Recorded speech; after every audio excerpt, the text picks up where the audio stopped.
नमस्कार साथियों, मैं डॉक्टर योगेश कुमार। आज मैं आपको ये बताना चाहता हूँ कि ये ऑर्गेनल ऑफ मेडिसिन चिकित्सा उपकरण मैंने क्यों लिखी, कैसे लिखी, कितने समय में लिखी, इसकी ऑथेंटिसिटी क्या है, इसको हमें क्यों पढ़ना चाहिए। ये सारे टॉपिक्स आज मैं डिस्कस करना चाहूँगा। सबसे पहले ये मैंने क्यों लिखी। और जब हम कॉलेज में पढ़ा करते थे तो इसकी लैंग्वेज जो है डॉक्टर आरी डजेन की जो इंग्लिश में ट्रांसलेशन है, वो वैसे तो बहुत ब्यूटीफुल ट्रांसलेशन है, बट वो भी हमें समझ नहीं आया करती थी। हमें वेबस्टर डिक्शनरी लेके बैठना पड़ता था और उसको हर एक वर्ड को हमें देखना पड़ता था कि इसका क्या मीनिंग है, इसकी क्या मीनिंग है। बहुत मुश्किल हुआ करती थी। हमारे टीचर्स जो थे बहुत अच्छा पढ़ाया करते थे, वो बहुत समझाया करते थे, लेकिन हम लोग जो है, देखो, सबका एक जैसा कॉग्निशन नहीं होता, सबका एक जैसी समझ नहीं होती, सबका एक जैसा आईक्यू लेवल नहीं होता, सब एक जैसे नहीं समझ सकते। तो क्लास में सब बच्चे एक जैसा नहीं समझ पाते। तो हम लोग बहुत गहराई से समझने की कोशिश करते थे कि इसको कैसे समझे, इसका हर शब्द समझे। तो हमें बड़ी कमी महसूस हुआ करती थी कि कुछ ऐसा होता जो हमें अ, अच्छे से समझा पाता, कोई ऐसी किताब होती जो हिंदी में होती, क्योंकि हमने बचपन से हिंदी अच्छे से पढ़ी है। ठीक है, एक तो कारण ये था। दूसरा, मैंने आफ्टर कॉलेज पास आउट करने के बाद में, उससे पहले तो हमने एग्ज़ाम पॉइंट ऑफ व्यू से ऑर्गेनॉन पढ़ी थी, लेकिन उसके बाद जब क्लिनिकल हम एक्सपीरियंस ले रहे थे, जब केसेस नहीं ठीक होते थे, केसेस में कहीं प्रॉब्लम आती थी, कुछ भी डिफ़िकल्टी आती थी, तो हमें लगता था हम किससे पूछें, कहाँ पूछें। हमारे गुरु भी थे, हम उनसे भी पूछा करते थे, कुछ रिजल्ट्स आते भी थे, पर फिर भी मुझे अधूरापन लगता था। तो मैंने डिसाइड किया कि मैं ऑर्गेनॉन को नए सिरे से दोबारा से पढ़ूंगा। तो मैंने इसको बहुत मेहनत से डीपली इसको खूब स्टडी किया ऑर्गेनॉन। मतलब इस पहले वर्ड से लेके लास्ट के वर्ड तक पूरा ऑर्गेनॉन मैंने इसको पढ़ा। और मेरे जो क्लिनिकल केसेस थे बहुत अच्छे से इम्प्रूव होने लगे।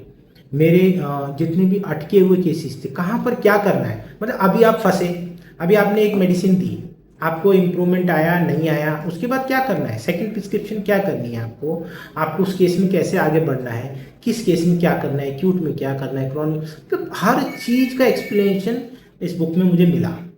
तो मुझे लगा कि जब मैं सीखा हूँ इसको, तो जो डिज़ायर हमारे अंदर पहले थी कि इसका कोई एक हिंदी में ऐसी बुक होनी चाहिए थी जो बहुत सरल लैंग्वेज में होती, तो मैंने डिसाइड किया कि मैं एक ऐसी बुक बनाऊंगा जो हिंदी में बिल्कुल सरल लैंग्वेज में होगी। अच्छा, ये अब ये बनाई क्यों है किताब, एक मैं आपको एक बात बताता हूँ। डॉक्टर हेनमैन ने जर्मन लैंग्वेज में इसको लिखा, ठीक है। अब अगर डॉक्टर आरी डजियन इंग्लिश में इसको नहीं ट्रांसलेट करते तो हम तक ये किताब पहुंचती नहीं, हम नहीं पढ़ पाते इस किताब को, क्योंकि हमें जर्मन नहीं आती थी, तो हम नहीं पढ़ पाते। ऐसे ही जो हिंदी मीडियम के लोग होते हैं जिनको इंग्लिश इतना अच्छे से नहीं आती, उनके पास डॉक्टर आरी डजियन की बुक नहीं पहुंच पा रही है सही से। उनके पास ये मेरी जो बुक है चिकित्सा का उपकरण ऑर्गेनल ऑफ मेडिसिन, ये अच्छे से पहुंच पाएगी। तो अगर हम डॉक्टर आरी डजियन की बुक ना पढ़कर बाकी बुक्स पढ़ते जिन्होंने ऑर्गेनल ऑफ मेडिसिन पे कमेंट्री की हुई है, बहुत सारी किताब है जिन्होंने एक्सप्लेनेशन दिया हुआ है फॉरिजम्स का, तो हमें जो एग्जैक्ट जो सोल मीनिंग है ना ओरिजिनल ऑर्गेनल की, वो हमें नहीं पता चलती अगर हम डॉक्टर आरी डजियन की बुक नहीं पढ़ते। क्यों? क्योंकि उन्होंने इंग्लिश में ट्रांसलेशन किया, उन्होंने कोई कमेंट्री नहीं दी।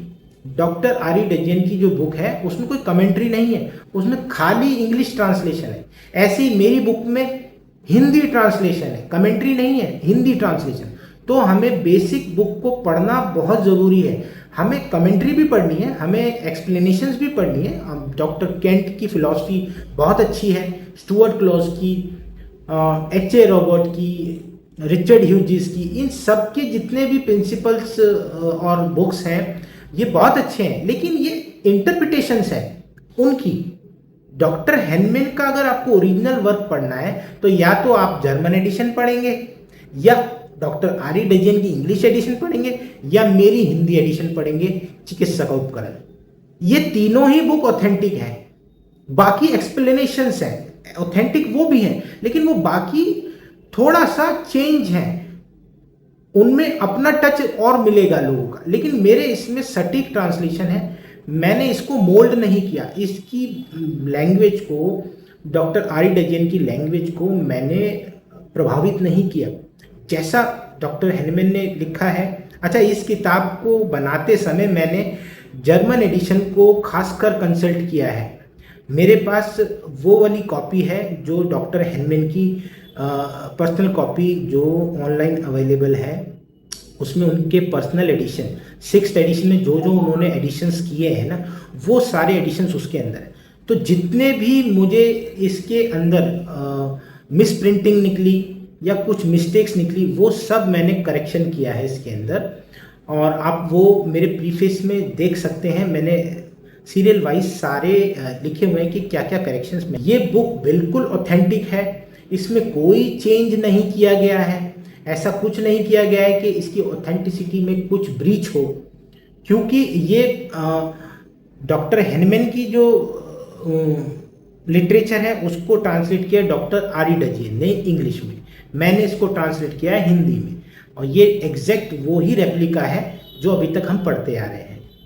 अच्छा, अब ये बुक कैसे बनी? इस बुक को बनाने में मुझे 4 साल से ज़्यादा का समय लग गया। मैंने हर एक एफोरिज्म को डीपली पढ़ा है, हर एक शब्द की मीनिंग निकाली है, हर एक शब्द की हिंदी सटीक मीनिंग निकाल कर लिखने की कोशिश की है। हो सकता है उसमें आपको कहीं मिस्टेक्स लगे, उसके लिए मैं माफ़ी चाहूँगा। मैं अगर कुछ भी मिस्टेक निकलती है तो आप मुझे बताइए, मैं अपने अगले एडिशन में उसको रेक्टिफाई करने की कोशिश करूँगा। लेकिन मैंने अपने हिसाब से, अपनी तरफ से पूरी कोशिश की है इसका हिंदी सटीक ट्रांसलेशन करने की। और इस बुक में खासियत क्या है? सबसे पहली बात तो ये है कि ये दोनों लैंग्वेज में है। आप अगर इंग्लिश वाले स्टूडेंट हैं जो हिंदी नहीं पढ़ते, इंग्लिश आपके लिए भी अच्छी है, क्योंकि इंग्लिश में है।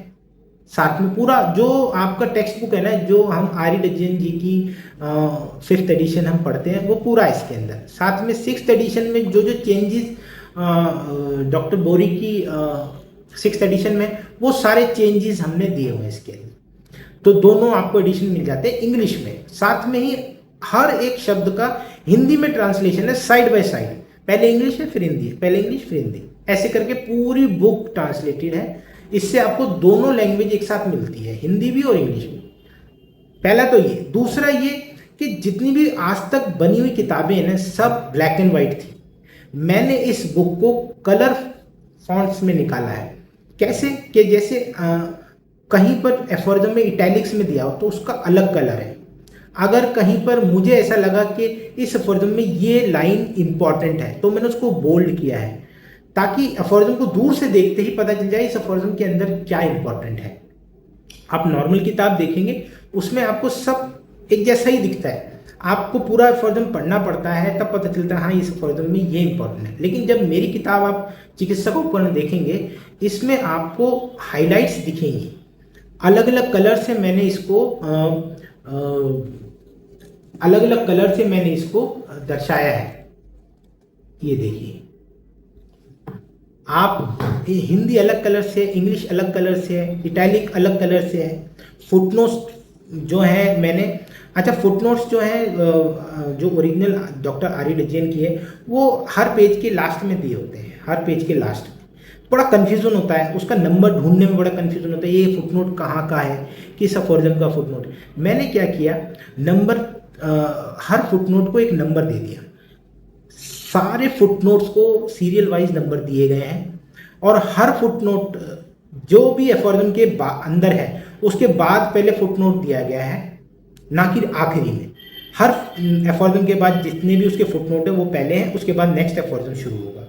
ऐसे ही मैंने इंट्रोडक्शन के पैराज को सारे नंबर दिए हैं, कितने पैरा इसके अंदर है, और उनके अंदर जो फुटनोट्स हैं वो भी जिस पैरे के बाद वो अंदर फुटनोट है उसके बाद ही मैंने उस फुटनोट को मेंशन किया है, ताकि हमें हौच-पौच ना हो, हमें कंफ्यूजन ना हो कि ये किसका है, ये कहाँ का है। ये एकदम सरल, एकदम आप बोलोगे कि प्रिंटिंग इसकी क्वालिटी भी बहुत बढ़िया है कि आपको कंफ्यूजन नहीं होगा। ऑर्गेनम पढ़ते टाइम कंफ्यूजन बिल्कुल नहीं होगा कि ये चीज़ कहाँ का है, कहाँ का नहीं है। ठीक है। और और इस किताब को बनाने का मेरा एक यही मकसद है कि जो ज्ञान मैंने प्राप्त किया है वो ज्ञान सबको मिल जाए, सबको मिले, क्योंकि होम्योपैथी को आगे बढ़ाने के लिए हम सबको आगे बढ़ना पड़ेगा, हम सबको नॉलेज लेनी पड़ेगी। अगर डॉक्टर हेनमैन हमें ऑर्गेनोन नहीं देते तो हम होम्योपैथी नहीं होते। अगर वो अपना ज्ञान अपने पास रखते और कहते कि नहीं सिर्फ मैं ही ठीक करूँगा होम्योपैथी से, मैं किसी को नहीं सिखाऊंगा, तो हम तो बनते ही नहीं होम्योपैथी, हमें तो होम्योपैथी आती ही नहीं। ऐसे ही मैंने भी सोचा कि मैं जो समझा हूँ ऑर्गेनोन से उसको मैं दुनिया को समझाऊं, इसलिए मैंने ये बुक बनाई है। तो आप लोग पढ़िए, मैं भी पढ़ूंगा, आप भी पढ़ेंगे, तभी तो होम्योपैथी का उद्धार होगा, होम्योपैथी आगे बढ़ेगी। क्योंकि आजकल जो लोग हैं, मैं सोशल मीडिया पे देख रहा हूँ, देखिए बुरा नहीं मानिएगा, लेकिन बहुत से लोग डीमोरलाइज करेंगे आपको बोलेंगे कि आप होम्योपैथी में क्यों आ गए, बेकार है होम्योपैथी। नहीं, कुछ नहीं बेकार है। होम्योपैथी ने आपको चुना है, आपने होम्योपैथी को नहीं चुना। आप होम्योपैथी को अंडर एस्टिमेट मत कीजिए। जिस दिन आपको होम्योपैथी आ गई ना, आप सबसे अलग दिखेंगे। आपके हाथ में वो पावर होगी, वो जादू होगा जो किसी के पास नहीं होगा। होम्योपैथी एक ऐसी चीज है जो कुछ भी बदल सकती है। आपके अंदर एक आत्मविश्वास भरो। आप ये मत सोचो कि हमने होम्योपैथी में कदम रख के बहुत गलत काम किया है। नहीं, गलत नहीं किया हमने, हमें सीखने की ज़रूरत है। बस हमें जो टीचर्स ने मोटिवेट किया है उसको आगे बढ़ाओ, हमारे गुरुओं ने जो हमें ज्ञान दिया है उसको आगे बढ़ाओ। वहीं तक सीमित नहीं रखो। हमने कॉलेज में जितना पढ़ा है वहीं तक सीमित नहीं रखो, आगे बढ़ाओ अपने ज्ञान को और सीखो। जैसे मैंने सीखा आफ्टर कॉलेज, मैंने सीखा, आप भी सीखिए, तभी आपकी क्लिनिकल जो प्रैक्टिस है वो इम्प्रूव होगी। बस मैं यही कहना चाहूँगा, आप लोगों से अनुरोध है कि आप ये किताब ज़रूर देखिए, ऑर्गेनोन मेडिसिन चिकित्सा उपकरण आप ज़रूर मंगवाइए, आप पढ़ के देखिए, आपको बहुत संतुष्टि मिलेगी होम्योपैथी के रिगार्डिंग। धन्यवाद।